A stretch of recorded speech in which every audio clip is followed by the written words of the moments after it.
Hello, my name is John Reynolds. On this episode of Extraordinary Life Stories, I'm talking with Autism Ambassador and Parent Advocate Joanne DaCosta Manuel, OBE. Joanne's refusal to be marginalised through her traumatic experiences of parenting a child with autism led to her taking action, raising the profile of hidden disabilities, initiating change and creating autism awareness campaigns, all voluntarily. This has been recently reflected with her OBE for services to children and young people with autism. Joanne is the charity lead for philanthropist John Caldwell's exclusive project, the Life Changers Circle. I want to know more about this. For someone petite in stature, Joanne is gigantic in heart and just bouncing with positive energy and purpose. I'm really looking forward to talking with Joanne. Joanne, welcome.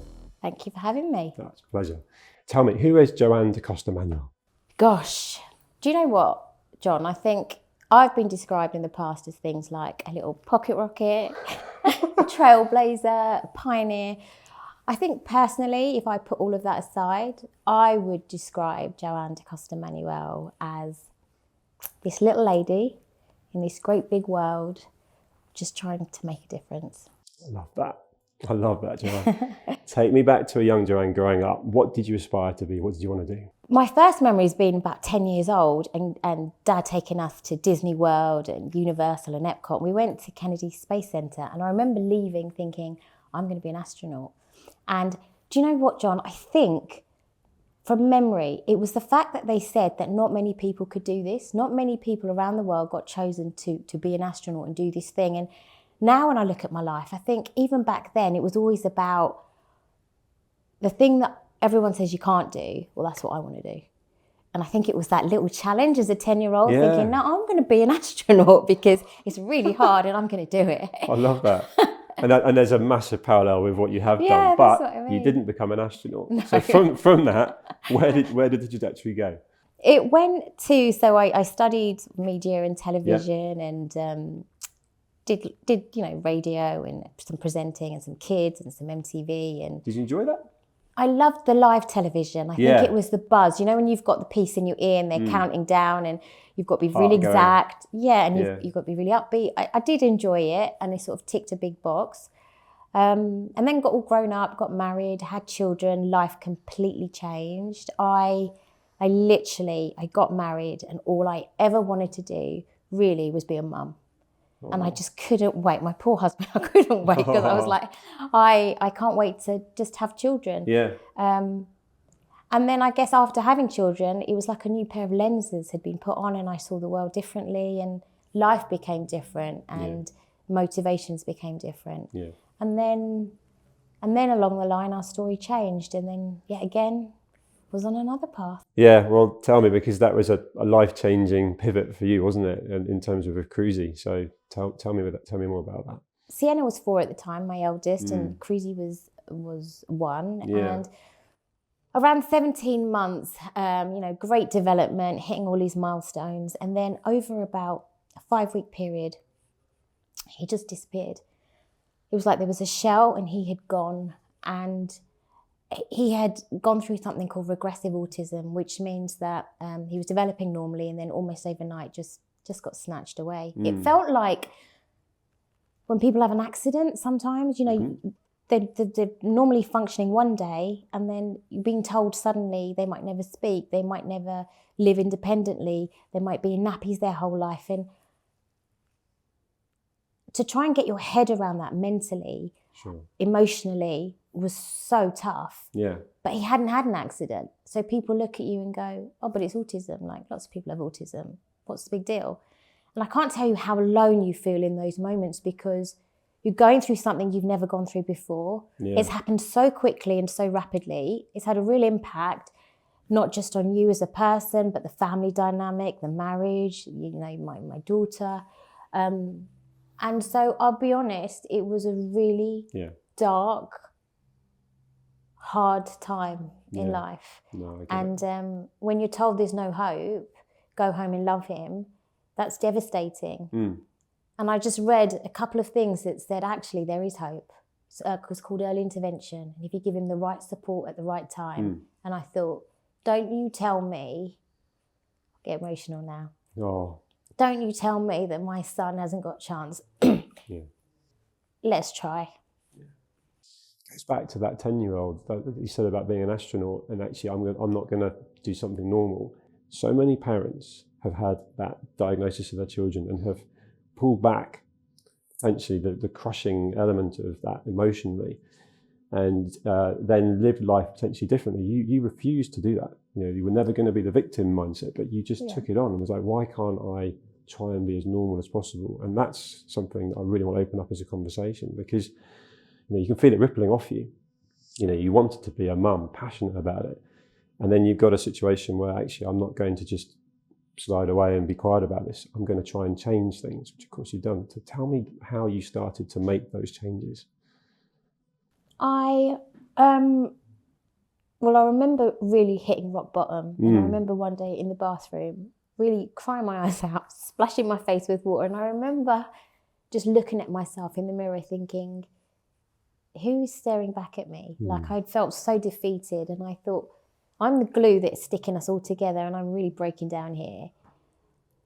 I need to roll my shoulders back, get up, a bit like a Rocky Balboa moment. I need to get up and I need to fight and stop being the victim. And I remember that day so prominently because it really did change things.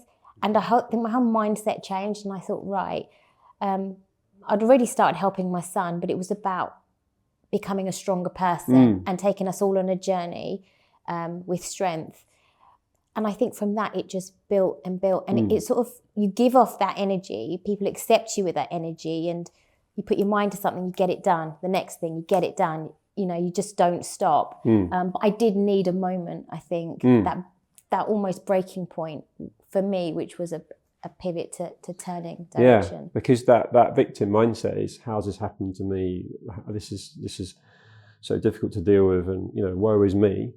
And then there's the whole, right, I'm not having this. No. I'm going to try and make a difference for myself, for Cruzy, and ultimately that's made a huge difference for other people. And it feels like by you then taking these actions, which is what it comes down to, you took action and you started having conversations, that the community element, these people that were then like, they almost sort of just embraced that and got behind you. Is that how you describe it? Yeah, and I think it was quite infectious, John, because what is out there and what was out there was a lot of padding, a lot of cup of tea, some sympathy, a rub on the back. You offered a leaflet, weren't you? More awareness. And don't get me wrong, there's a place for all of that. Yeah.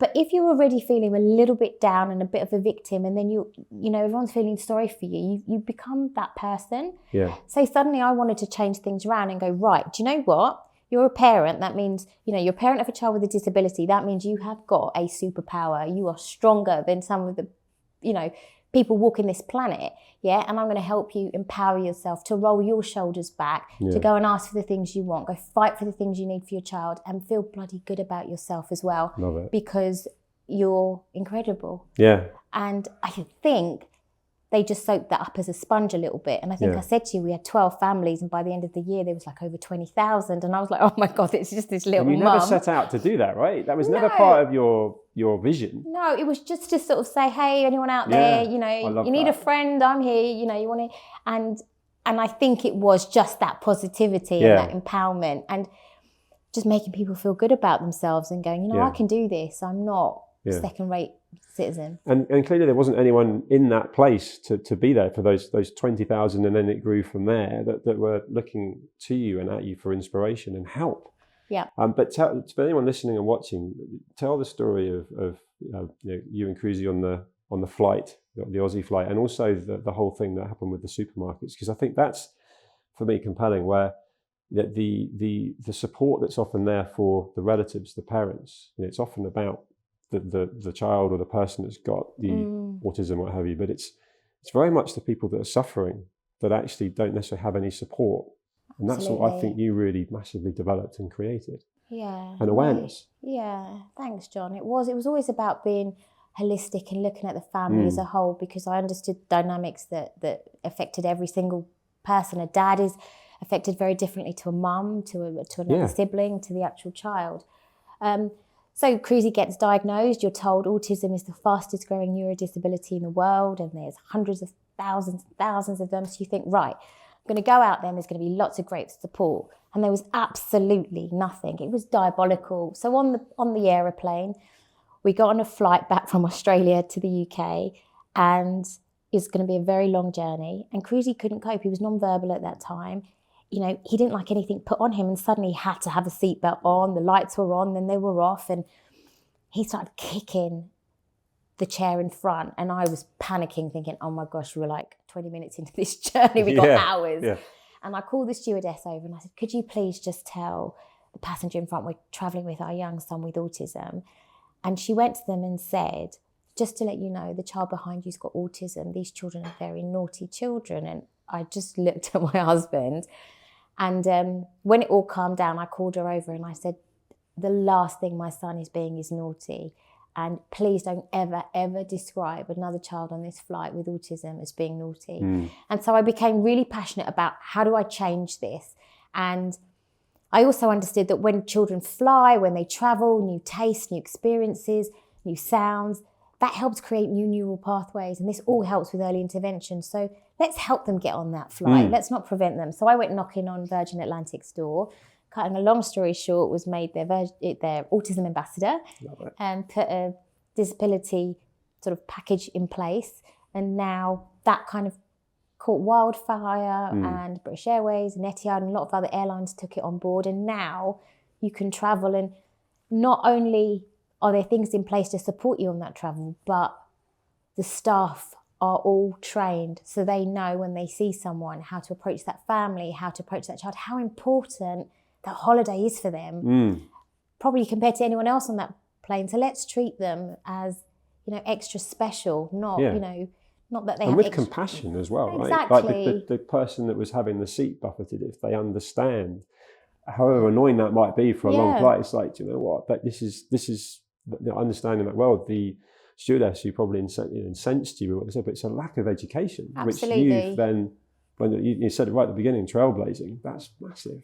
And we're all human. You know, let's not hide. You know, if I was that passenger, I would be really irritated and annoyed. Yeah. But if I understood a bit more, I might look at that parent and think, I might not be enjoying this journey, but look what they're going through. Totally. Like, I'm going to give them all the support I can. Yeah. So it is just an education in which you've actually, and from a supermarket point of view, I know that part of your story was, you know, that it was hell and so stressful, and again the anxiety of yourself, where you know, sort of terrorizing a scenario that then you're almost being judged and viewed differently, and of course you've massively altered, you know, stuff there. Tell me more.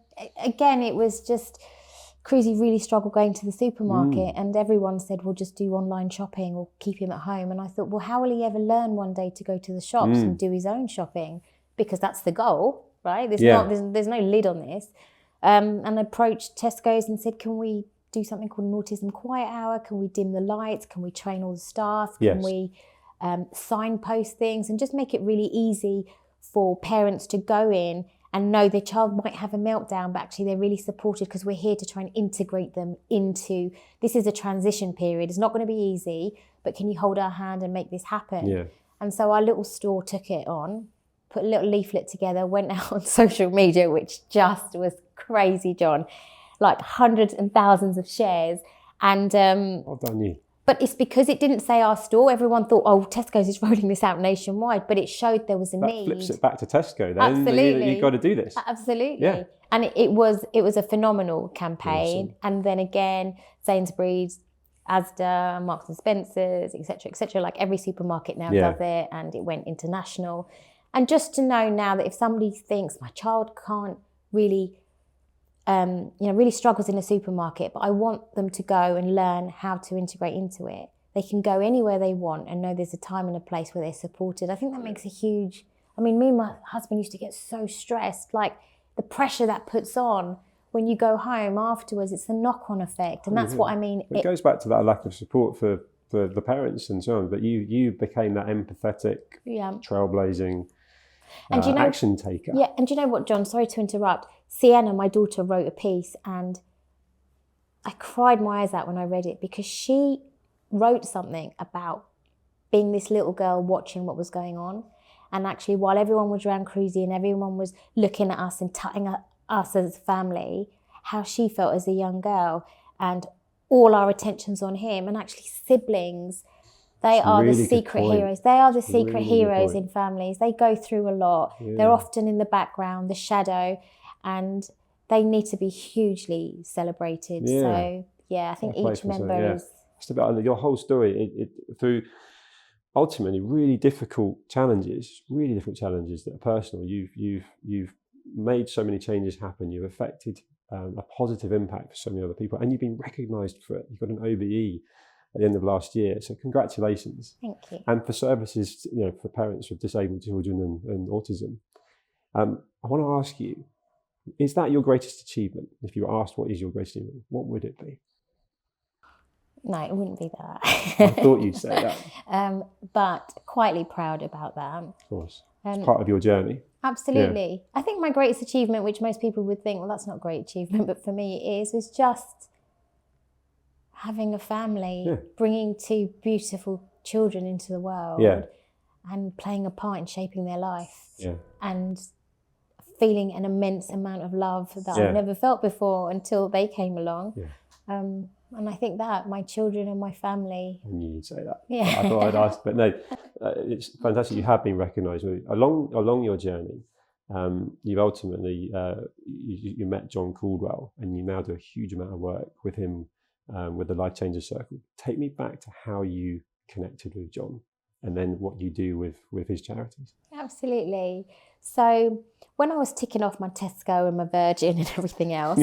I thought, right, now I need to go back, because Caldwell Children helped us many years ago, and I could see that they were one of the very few, if only, charities that were really specialising in early intervention for children with autism, and they were doing specific therapies that I knew about in detail, and I thought, how come they're the only ones that know about this and are really cutting edge at what they're doing? If I'm going to go and give my support to anyone, I'm a woman of faith as well, so I feel like I have a greater being on this planet. And I thought, if I'm going to give myself to a cause, I need to go out and give it to the best one out there. And I said, tell me about Caldwell Children. And they said, well, do you know John Caldwell? He's the man behind it. And I said, who? No, I don't know him. Sorry, John. And they said, he started up Phones for You, and he's a billionaire. And none of that fazed me. I was like, okay, well, can I just meet him? Because I was like this mum on a mission, right? So I could do anything. Your mindset's just, if I want it, I'm having it. Yeah. And so people were writing to the charity in the office and all sorts, and just nothing was going through. And then one day I was on Facebook and I saw John Caldwell, and I saw him with Bill Clinton, and I was like, is this him, or is this like a dodgy a fake account? So I just messaged him, and I remember saying, hi John, before I go any further, I want to thank you. Because of your charity, my son now has a chance in life, and I want to help you help more parents like me. Can we speak? And 5 minutes later, it pinged, and I was like this definitely isn't him. And then a week later, my husband and I were at his house in Mayfair, and from the moment we met, there was this connection. I think he just saw me as this little mum with a huge amount of passion, wanting to make change. And I just looked at him and I just thought, how do you know what you know in so much detail? You do so much. Yes, you have a charity, but you don't need to know about each condition in such detail. And I was just mesmerised. And that was, 9 years ago now? And I'm his charity ambassador. I run his Life Changers Circle, which is our £1 million donors. And I remember ringing John. The first time someone had donated 100,000, I sort of broke down how many little cruises was going to get help. And I can't tell you how I felt that day. And John was in Necker Island with Richard Branson, I think. And I was ringing him going, oh my gosh.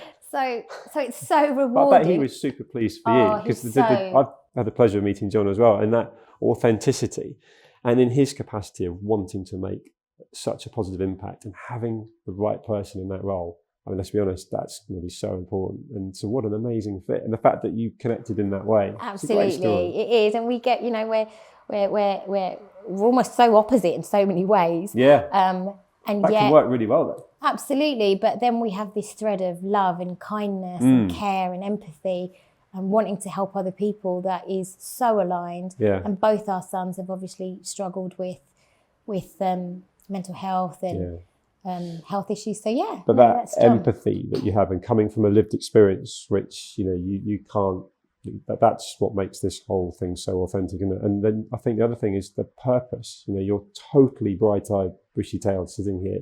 It's rippling through you. You want to help as many people as possible. And I think, I don't know if you can remember life before having that purpose. This is quite a tough question. You're sitting here now, loving what you do, having made such an impact. If you could actually reverse the scenario of Cruzy's diagnosis and have a very different life, the life that you dreamed of and so on in context of before that, would you change it? Yes. So Cruzy's made great gains. I get tearful again. No, you okay? He's made great gains, but he still is on his own journey. And the world is a big world, and he's still quite vulnerable. So I have 2 children, one typically developing and one that has extra needs. And it's a different life for him in a different world. So would I want him to not have those struggles? Absolutely. Yeah. Do you know what? From a little girl, I remember school, and there was 2 trips. You could go skiing, or you could go to Lourdes and look after a disabled person for the week. And all my friends were like, yeah, let's go skiing. And I was like, oh my gosh, I want to go and look after this lady. And I think there's always been something in me that has been like caregiving, really caring about others. So I think regardless of this journey, I would have somehow found a way, because that's what makes me happiest, when I know that I am sharing myself and helping people. And that's not to make me sound like some angelic, Mother Teresa, but that's just my truth. That is my core. So much is talked about now of ways we can look after ourselves, from the diet to the physical exercise and to the mental side of things. What works for you? When you wake up in the morning, you're one of these people that's up super early and you're in an ice bath and you're going for a run and so on, or there's certain things that work. I'd love to know. So I love dancing. Okay. I love music. It is like my therapy. I remember when Cruzy first got diagnosed, it was either anxiety and antidepressants or Zumba classes. And I was like, getting Zumba. It's just a release for me. It releases endorphins. It makes me feel good. I put on there's music all the time at home, in the car. It just makes me feel so good. Yeah. So that, hitting the gym, eating well, part of Cruzy's diagnosis was also learning a lot more about food, re-educating myself. So I'm really passionate about the food that we eat, where we buy. I go to this little farm. It's organic, biodynamic. I just love doing a lot of real, cooking from scratch. That makes me feel amazing, to provide the kids food that is wholesome. I'm a woman of faith, so I do pray. That's part of my daily life, and reflection, meditation, and practicing gratitude and gratefulness, especially in the moments where I'm struggling. I really am able to stop and say, just stop. Just think about all the good things in your life, all the things you're so grateful, you should be grateful for, so blessed to have. That helps me immensely and keeps me back on track. I love that. It's being present as well. You're making a real conscious effort to be present and check in with yourself. Whereas I'm a little bit guilty. Like this week, I'm just relentless. I had a do last night, and the whole week's just charging on. And then you've got to make that time to be present, be grateful.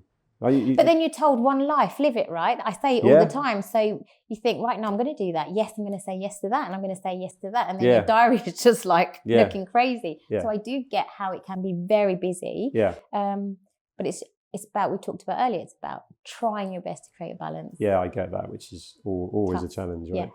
There's so many things that it's clear you've got experience from coming up against a barrier, and then I'm going straight through it. I'm going over it. I'm creating a solution.